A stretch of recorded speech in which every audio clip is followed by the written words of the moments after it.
All right, so a little bit of background about the Community Preservation Act. As you know, this is a state program that enables communities to set aside funds for open space, recreation, outdoor recreation, affordable housing, and historic preservation.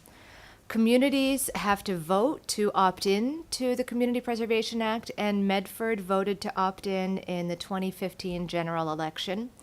So this places a 1.5% surcharge on a portion of property tax bills, which are partially matched with the state's Community Preservation Act Trust Fund.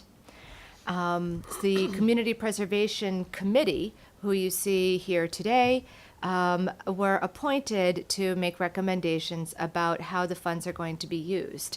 In order to be spent, the funding proposals must be recommended by the committee and then approved by City Council. And the committee also has the responsibility of studying community needs and coordinating with other city departments and commissions and soliciting public input in making our determination about how to use our funding.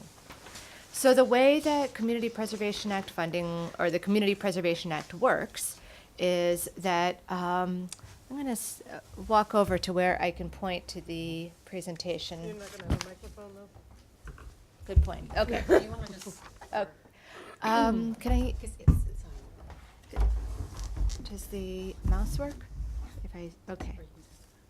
No, I want to. All right. There we go. I'm going to point. All right. Starting with the Medford Community Preservation Fund is where all of the funds are collected that we collect through our local property tax surcharge. So the property taxes go into the Community Preservation Trust Fund. And that is also supplied with funds from the state's Community Preservation Trust Fund.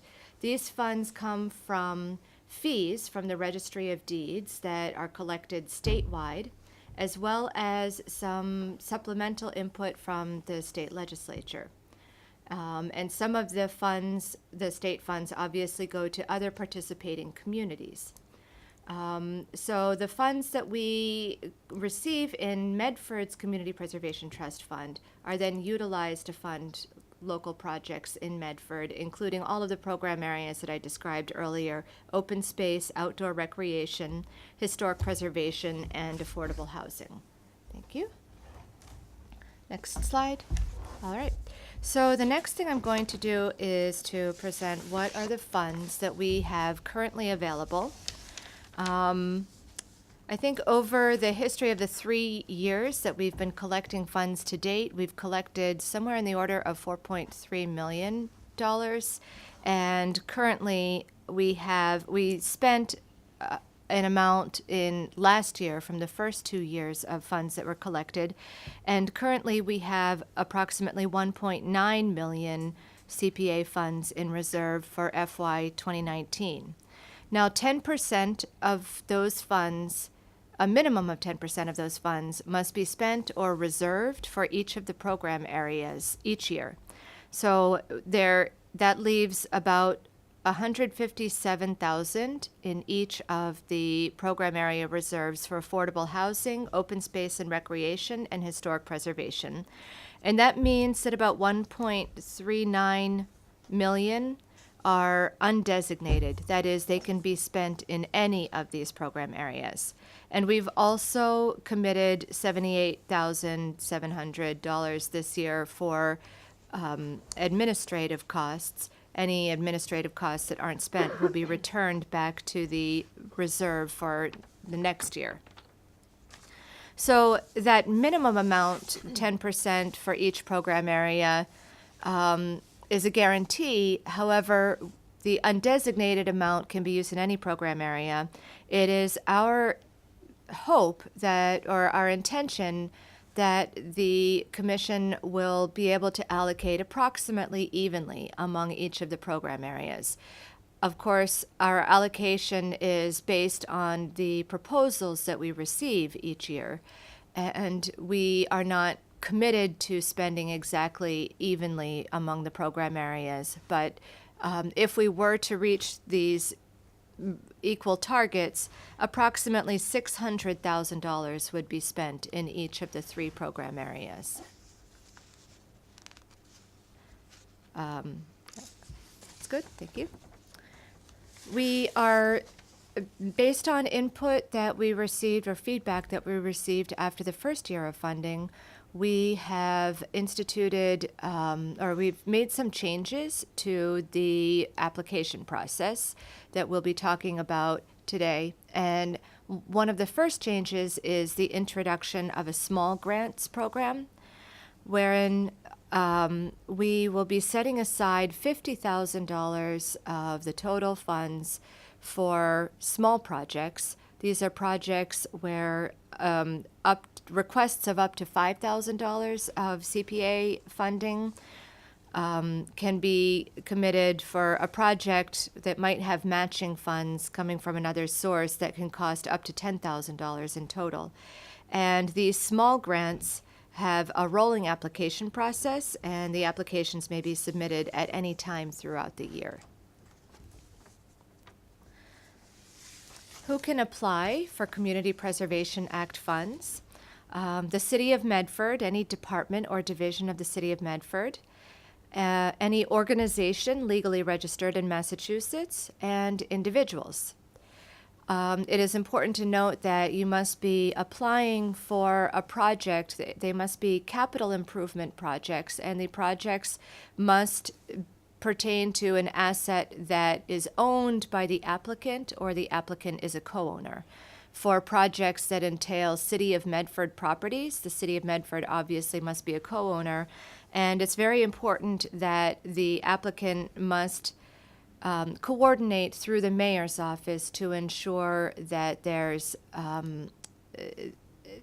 coordination within the city to through the correct department and person responsible in that department. And this coordination must occur prior to submitting an eligibility determination form.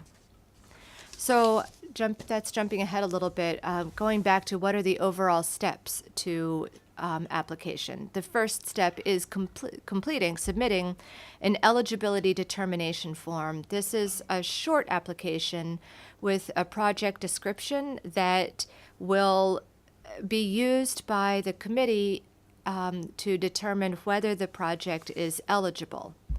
And if the project is determined to be an eligible project, then we will invite the applicant to submit a full application. The proposals will be reviewed by the committee with public presentations being given by the applicants. And then the committee will deliberate and develop and provide recommendations for each of the proposals. And these recommendations, the proposals that are recommended for funding, will be submitted to the mayor and then to the city council for the city council to approve. And then after that, grant agreements will be signed into place so that the projects can proceed.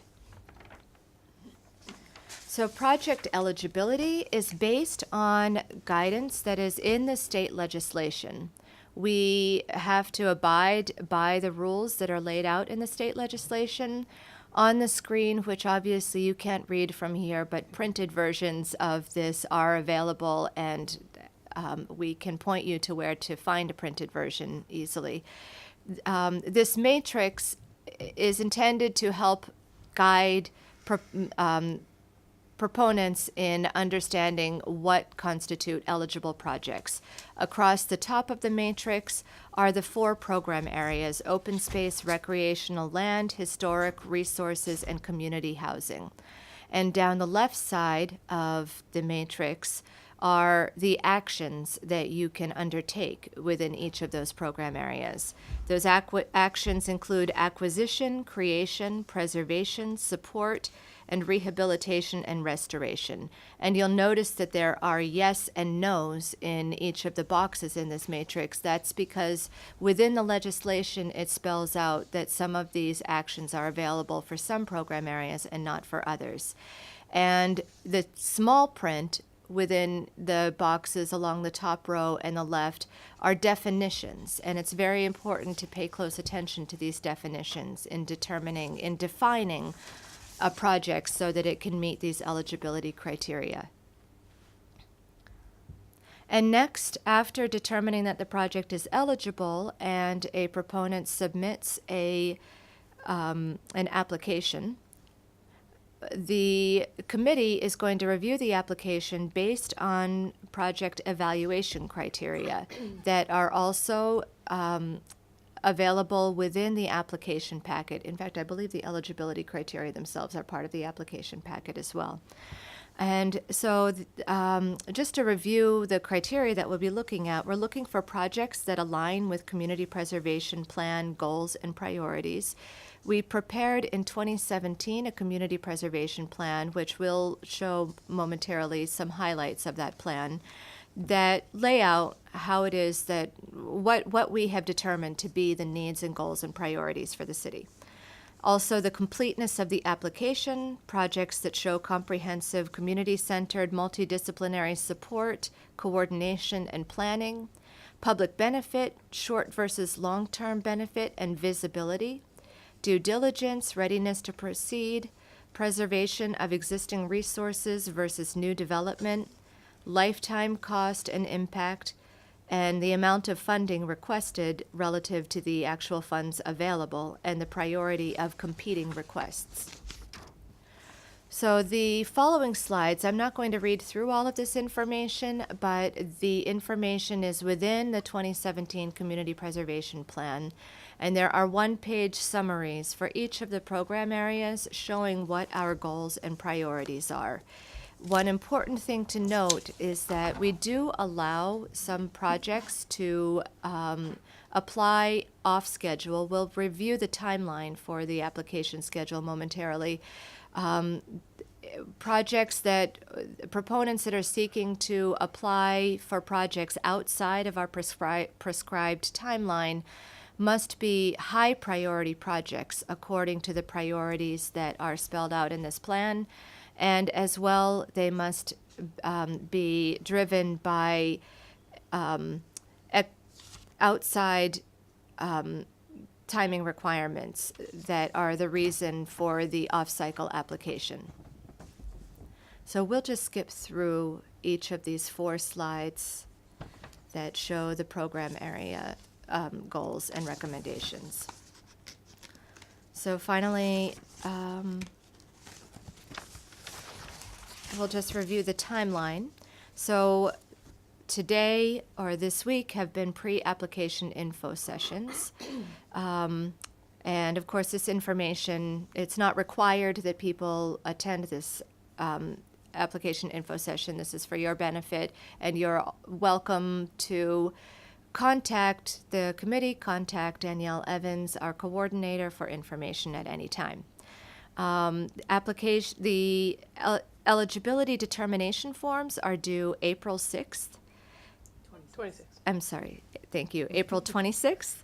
And applicants will submit funding applications on September 20th, 2019. During the month of November, there will be community meetings for applicants to present their projects. And we will deliberate, the committee will deliberate and submit its recommendations to the mayor and city council over the month of December. And we anticipate city council approval or vote on our recommendations in January of 2020. And then we begin the review process all over again as we annually collect public input and the input of boards and committees to determine what the needs and goals and priorities are for next year. Do you want to say a little bit about why the timeline is different than it was this year? Yes. So last year we had a very truncated timeline with 2 application rounds because we understood that there had been a pent-up demand for CPA funds, and we had been collecting funds for 2 years before we were able to commit all of those funds. So we squeezed 2 rounds into 1 year to give people multiple opportunities to apply. This year, we intended to have one funding round, begin to have one funding round each year, which will be our pattern going forward. And we've stretched it over a longer period this year, ending in 2020, because we found that this schedule we needed to migrate the schedule forward in order to fit with the city's fiscal schedule, as they're required to meet certain guidelines or certain benchmarks each year for the city's accounting. And so we needed our schedule to fall within their calendar. Next year, we'll be having another long cycle ending a little bit later in 2021. And then after that, we'll have a 12-month cycle going forward.